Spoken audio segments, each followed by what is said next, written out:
Le Street Art Fest Grenoble-Alpes réconcilie, s'il en était besoin, le sport et la culture. L'artiste espagnol Lula Gossé vient de réaliser une fresque monumentale sur le mur de la halle Janilongo à Sassenage. Herbes folles et insectes pollinisateurs à gogo au parc Flaubert à Grenoble. Le premier confinement aura eu au moins le mérite de montrer qu'il faut parfois laisser faire la nature pour enrichir la biodiversité. Et puis la 25e édition de Prenez la clé des champs, c'est ce week-end dans une vingtaine de fermes de l'Isère. Au programme des visites, des dégustations et surtout des échanges avec les exploitants. Bonsoir à tous, bienvenue dans ce JT du jeudi 3 juin 2021, toutes les heures à partir de 18h, l'essentiel de l'actualité du Grand Grenoble. Pas de surprise dans l'affaire Lelandais Maëlys. L'ordonnance de mise en accusation rendue aujourd'hui par les juges d'instruction de Grenoble est conforme aux réquisitions du parquet. Nandal Lelandais est donc renvoyé devant les assises de l'Isère pour le meurtre de Maëlys Desarrojo, précédé d'enlèvement et de séquestration de mineurs de 15 ans, ainsi que pour les délits d'agression sexuelle sur 2 de ses cousines de moins de 15 ans et pour détention et enregistrement d'images pédopornographiques. Le procès doit se dérouler en 2022 à Grenoble.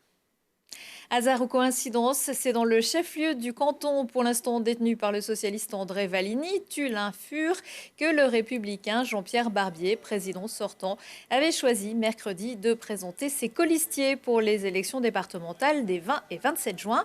Une photo de groupe, mais surtout des engagements dans les domaines de compétences du département, collèges, routes ou encore personnes âgées. C'est la continuité, si vous voulez, sur les valeurs que nous portons, des valeurs fortes, et dont une principale qui est de dire ce que l'on pense et surtout de faire ce que l'on dit. Et je crois qu'on l'a démontré pendant ces 6 années sur l'ensemble des politiques départementales. Et aujourd'hui, eh bien, nous continuerons à appliquer cette valeur qui me semble cardinale et essentielle, avec des choses très simples et pour répondre à l'urgence des besoins de nos habitants. Nous avons notamment mis en place un repas à 2 € pour l'ensemble des collégiens, quelles que soient les ressources des familles, donc, qui sera mis en place dès septembre 2021. Toujours pour les collégiens, le financement des licences sportives, le passage des routes à 90 km/h, qui est un autre point. Qui est aussi très important, qui est attendu sur un certain nombre de routes. On a aussi des mesures à destination de nos personnes âgées avec l'EHPAD à domicile, des mesures concernant la sécurité avec la vidéoprotection en lien avec la région, avec l'aide qu'on va apporter aux polices municipales pour armer leurs agents.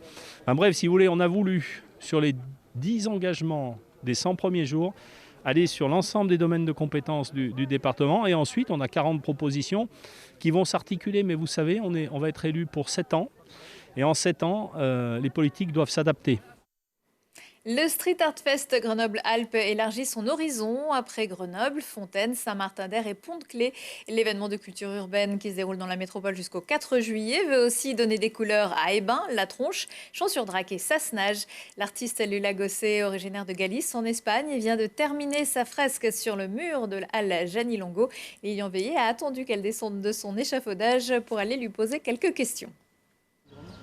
C'est une fresque de 200 mètres carrés qui se termine par un visage endormi pour représenter le mythe d'Ophélie au milieu de la métropole grenobloise. Je voulais retranscrire l'environnement naturel entouré de montagnes, de verdure et même d'un lac à côté. Alors j'ai eu l'idée du mythe d'Ophélie avec son côté poétique, sa chevelure qui se libère, entourée par la nature. Normalement c'est plutôt tragique, mais j'ai essayé de faire ressortir autre chose, plutôt le côté poétique de cet endroit. Ophélie est un personnage de fiction d'Hamlet créé par William Shakespeare. Elle sombre dans la folie et meurt par accident ou par suicide lorsqu'Hamlet, son amant qui l'a délaissée, assassine son père. Une tragédie qui a inspiré l'artiste pour embellir l'un des murs emblématiques de la ville de Sassenage, celui de la halle des sports Janilongo, qui a été apprêté pour l'événement. On a passé un coup de Karcher, derrière ils ont fait le fond pendant 2 jours et puis l'artiste depuis le 28 peint et ça va relativement vite et elle a bientôt fini comme vous pouvez le voir. Après plus de 5 jours de travail, l'œuvre arrive à son terme. On retrouve comme souvent chez la Galicienne un personnage féminin, des couleurs sombres avec des fleurs pour donner de la vie et un style de peinture qu'elle a l'habitude d'utiliser. Ma technique, c'est la peinture à l'eau pour les façades. C'est une sorte d'acrylique et je fais les retouches avec des pinceaux secs cette fois. Et avec cette fresque, c'est la première fois depuis son lancement en 2015 que la ville de Sassenage participe au Street Art Festival. L'envie en tout cas que l'on avait, c'était effectivement de pouvoir rapprocher en tout cas la jeunesse de la culture, et le fait de le faire sur la halle Gianni Longo permet justement de rapprocher aussi le sport de la culture. Cette œuvre d'art arrive en plus au bon moment, 6 jours seulement avant la réouverture des salles de sport le 9 juin. Pour savoir où découvrir toutes les œuvres du Street Art Fest de 2015 à nos jours et participer à des ateliers, des parcours, direction le site internet de l'événement streetartfest.org. La ville de Grenoble fait le point sur ses pratiques naturalistes, mais rassurez-vous, il ne s'agit pas d'enlever le maillot. Pendant le confinement 2020, la nature a repris ses droits dans les espaces verts, créant d'autres paysages et conduisant d'autres populations à venir s'y installer. Un coup de boost pour la diversité qui a donné l'idée au service Nature en Ville de laisser faire cette gestion plus naturelle. Exemple au parc Flaubert avec Laurine Guignard. Des fleurs, de l'herbe haute, des buissons ici et là, au parc Flaubert, la nature a repris ses droits. Après l'arrêt total de la gestion des espaces verts pendant le premier confinement, la ville de Grenoble a redécouvert une biodiversité plus locale. Un an après, le service Nature en Ville a développé une gestion plus naturelle des jardins et des parcs. Donc, l'objectif, c'est de préserver la biodiversité. Donc, on a des dates de fauche qui sont définies. On fauche pour essayer de diminuer la proportion de plantes graminées dans les prairies et permettre justement aux plantes fleuries de s'exprimer. Donc ça apporte une ressource de nourriture aux insectes et des zones refuge aussi aux insectes. Après, sur la zone naturelle, donc sur la gestion naturelle, on a toute la gestion arbustive. Donc, ça consiste à essayer au maximum d'avoir des arbustes en port libre et sur lesquels on intervient peu, voire pas du tout, pour permettre justement un refuge également donc, à tout ce qui est faune. On a aussi toute la gestion des arbres où on essaye d'implanter au maximum d'arbres. Les agents de la ville ont été formés par 2 associations expertes en gestion de la faune et grâce à cette organisation plus naturaliste, sans aucun produit chimique utilisé, le parc Flaubert a obtenu le label Éco-Jardin qui récompense les espaces verts gérés de manière écologique. Le parc Flaubert, c'est le 6e parc à obtenir ce label en ville, à Grenoble. Différents parcs à différents endroits de la ville. Et on a cette ambition que chaque année, un nouveau parc puisse obtenir ce label Éco-Jardin, qui est un label de très haute qualité. On a cette volonté d'en faire la norme. Ce label, on y tient parce qu'il correspond exactement à notre volonté politique, d'entretien, de nature en ville, d'une gestion plus naturelle et plus agréable finalement pour tout le monde. Grenoble veut étendre cette gestion naturelle aux habitants. La plateforme Végétaliste à Ville vient tout juste d'être lancée. Les Grenoblois qui aiment jardiner peuvent s'y inscrire pour planter des arbres, créer un nouvel espace vert ou même rejoindre un projet déjà en cours. La biodiversité à découvrir également ce week-end à l'occasion des rendez-vous au jardin, un événement labellisé ministère de la Culture pour faire découvrir la diversité et la richesse de ces lieux et éveiller les sens. La thématique de cette édition, la transmission des savoirs, parmi les très nombreuses visites organisées vendredi, samedi et dimanche, celle du jardin des plantes médicinales sur la fac de médecine ou du jardin Le Mas des Béalières à Tencin, plus de 850 variétés de plantes sur 2,2 hectares, un véritable jardin d'Éden. C'est la journée mondiale du vélo ce jeudi. Ça vous laisse un peu de temps pour vous préparer pour l'arrivée vendredi en Isère du Critérium du Dauphiné. Après un départ dans la Drôme, au total 168 km pour rejoindre le Sapé en Chartreuse. Mais avant cela, les coureurs devront atteindre le col de la Placette vers 14h19 et le col de Porte 50 minutes plus tard. L'arrivée est prévue avant 16h.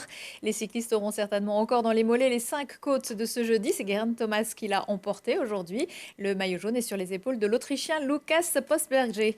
La surprise de ce critérium, c'est un peu la contre-performance de Chris Froome, qui ne parvient pas à revenir à son meilleur niveau.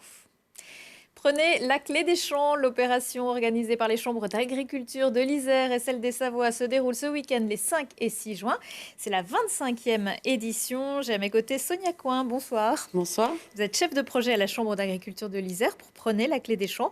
Quel est le but de ces journées ? Le but de ces journées, c'est d'ouvrir les exploitations agricoles pour que le public en fait, puisse venir poser les questions, découvrir des produits, voir la journée et comment se passe, on va dire, ça se passe sur une exploitation agricole. Avec le confinement, on s'est peut-être rendu compte que ceux qui faisaient bouger la France, qui lui permettaient d'avoir un tant soit peu une autonomie alimentaire, c'était les agriculteurs qu'il fallait les préserver. Il faut les préserver. C'est vrai que, en fait, moi je le répète souvent, c'est vraiment un métier de passion. Ça demande beaucoup de temps, beaucoup d'investissement. Et c'est vrai que quand on accueille du public, comme ils vont le faire ce week-end, quand ils arrivent à vendre sur les marchés ou directement chez eux des produits de leur exploitation, bah, c'est aussi une fierté. Et ce travail, en fait, il paye par rapport à cette fierté et cette reconnaissance, en fait, des consommateurs.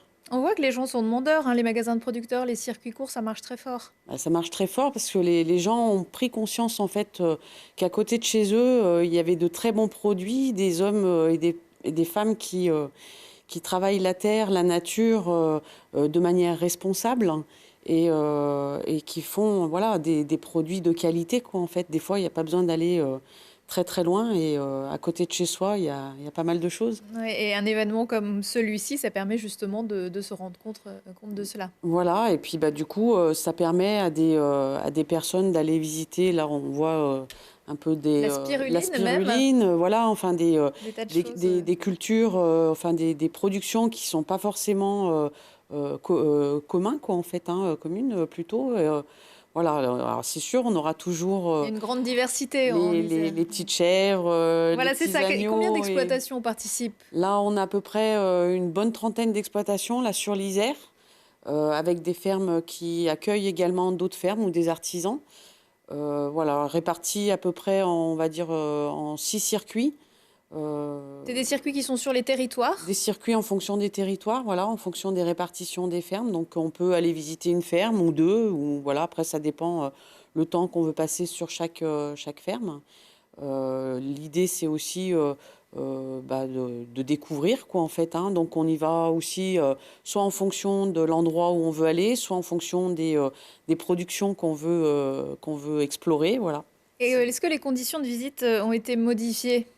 On prend toutes les précautions nécessaires, les sens de visite, les distanciations, port du masque de toute façon obligatoire, avec le gel à l'entrée de chaque exploitation, enfin, Alors, des petits groupes pour les visites, voilà. Ouais. cet événement, on y vient aussi pour les dégustations. Est-ce qu'elles pourront avoir lieu ou c'est Dans un peu certaines compliqué? conditions, Ouais. certaines productions, ils pourront le faire en sachant que voilà, il faudra vraiment S'ils que ce sont soit suffisamment espacés. espacé, Souvent, il y a des points de vente individuels, en fait, voilà. Ouais. qui permettent Oui.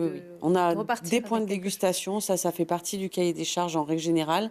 Et puis après, bien sûr, il y a les points de vente où on peut se récupérer quelques produits. Ouais, pour le pique-nique du week-end d'après. Voilà, tout à fait. Merci beaucoup Sonia Coin. On C'est moi qui rappelle vous remercie. que la Clé des Champs, c'est ce week-end en Isère et dans les Deux-Savoies. Et puis un petit rendez-vous musique du monde pour terminer ce JT ce vendredi dans le cadre des Alléchantes. Le groupe de polyphonie occitane Piadas se produira à 19h30 au musée de la Résistance et de la Déportation à Grenoble.